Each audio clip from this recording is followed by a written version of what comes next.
G'day, I'm Murray. This is my backyard. I thought I'd do an update in a different spot every time until I run out of spots.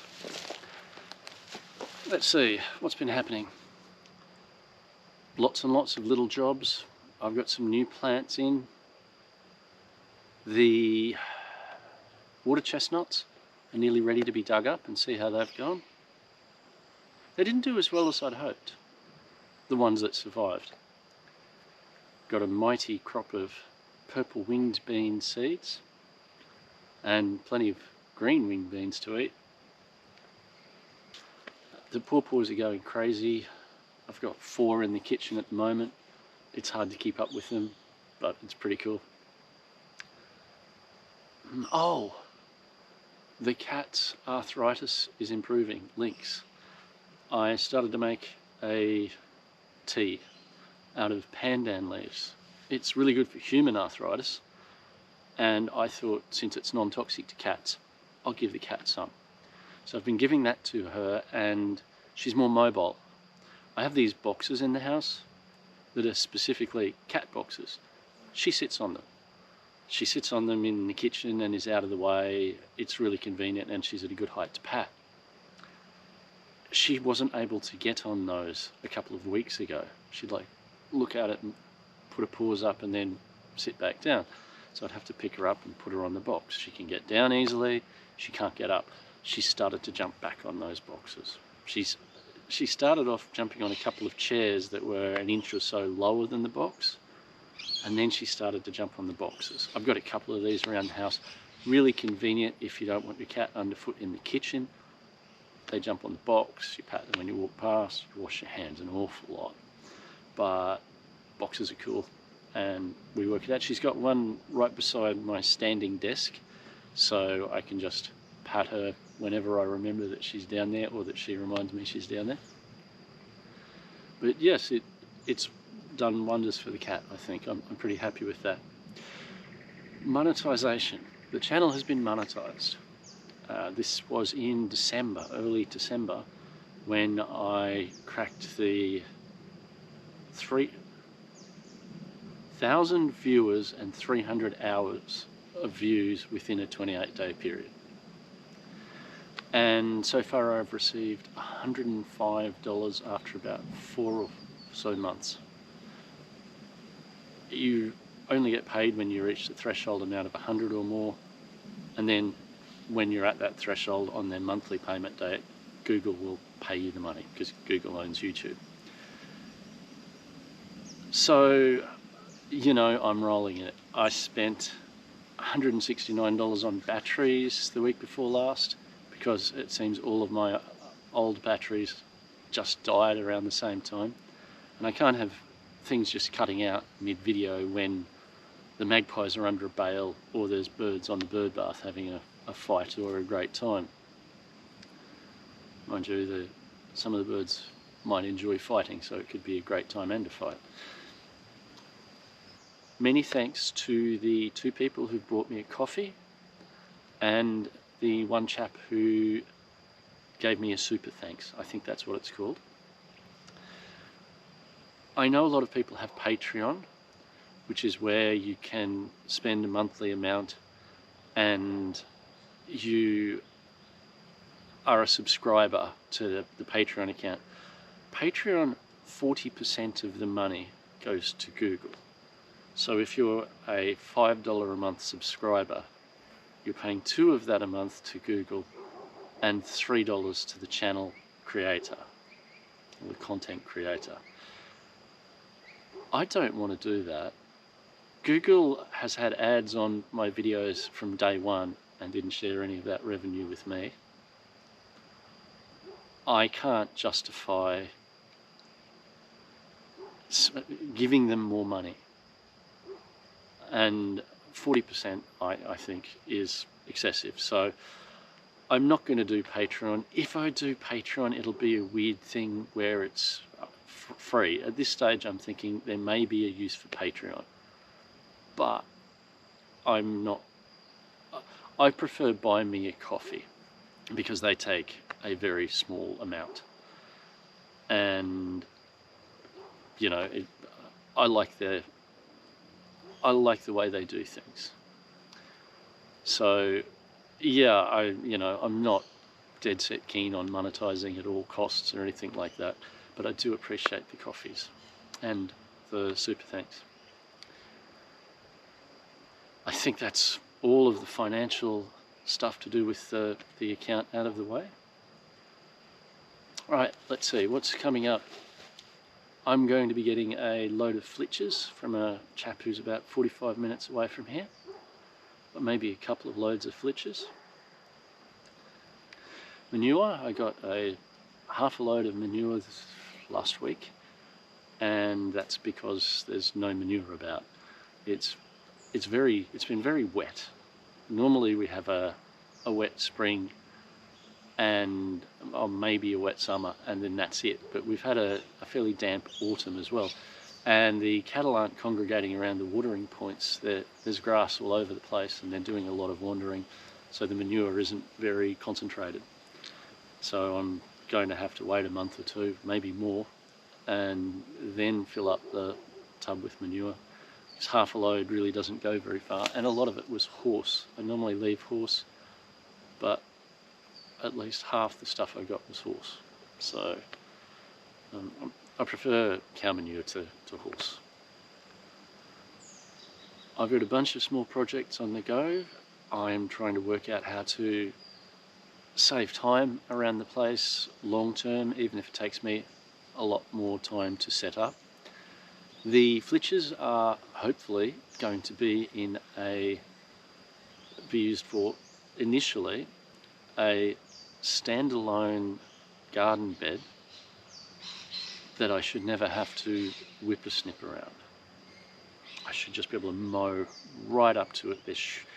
It's the plan. I have to see what the flitches look like, but I have a plan. It can work. It can work in a couple of different ways. I'll have to get back to you on that. I've got loads of shot video that I would like to process and upload. It's looking like I'm only going to manage maybe 3, maybe 4 a week.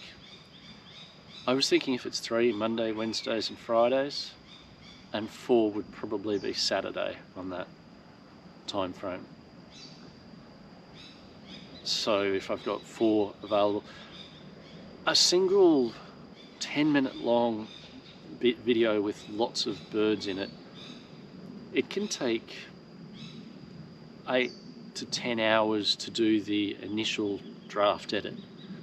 Then you check it, then you fix it, then you recompile it.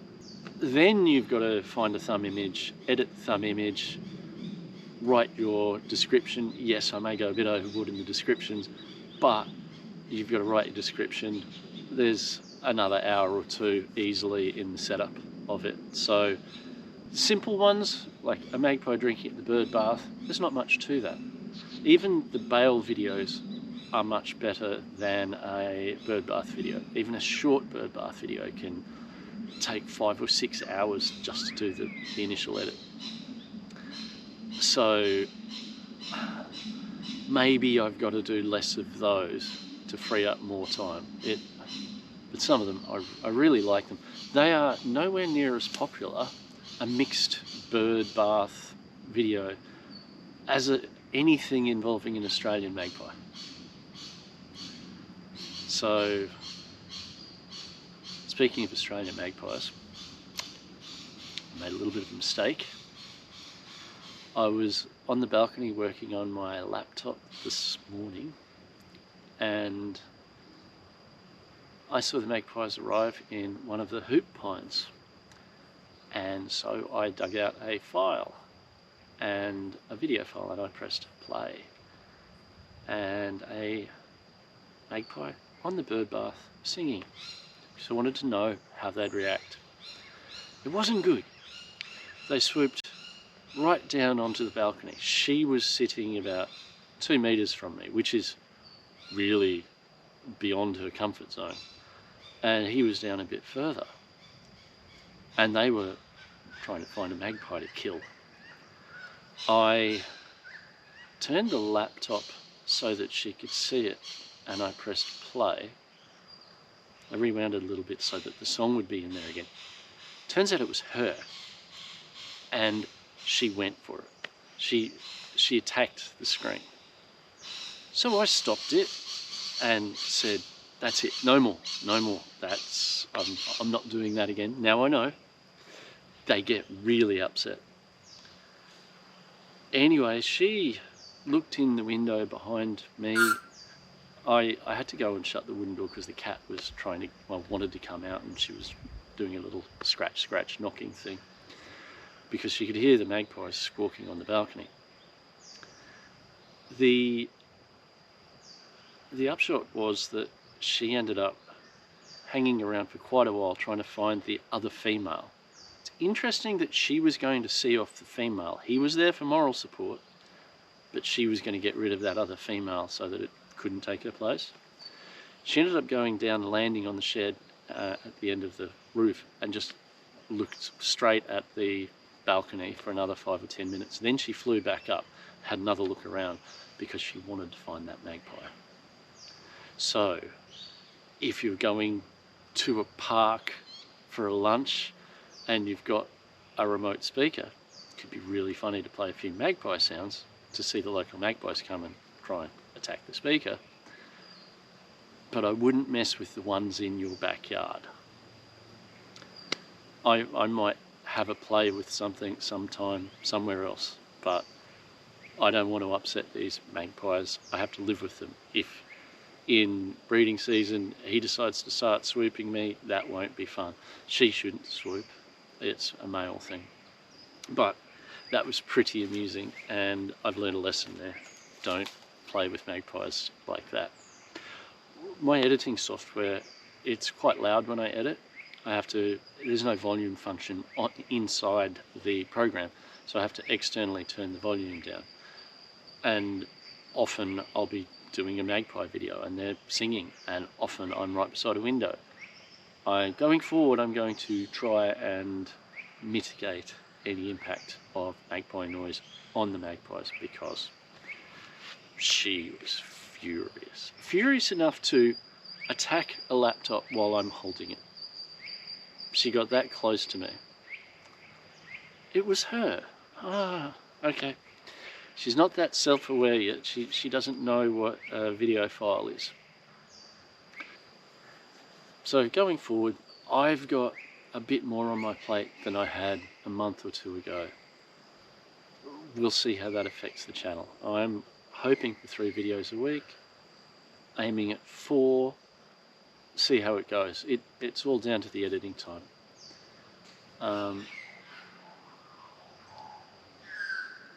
What was the magpies? I saw them land up there and couldn't tell who they were. I think the noisy Firebirds with them. Yeah, okay, yes, right. We'll call that done. Okay, one question. What do you think about Monday, Wednesday, Friday, and possibly Saturday? That sounded like a no?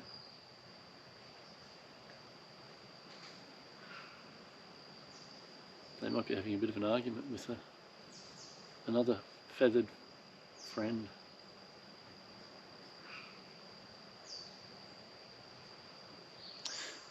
Little Firebirds, I think.